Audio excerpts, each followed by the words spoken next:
Flýttu þér heim, prinsessa.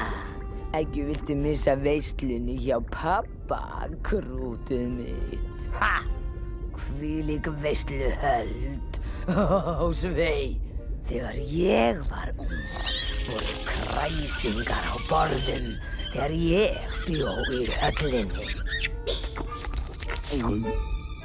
En nú svei mér þá.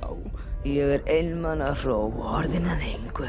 Bannfærð í útlegð og sveltheilu hungri á meðan hann og fiskfíflinn fagna. En ég mun hrista upp í þeim fljótlega. Fandu, bytti!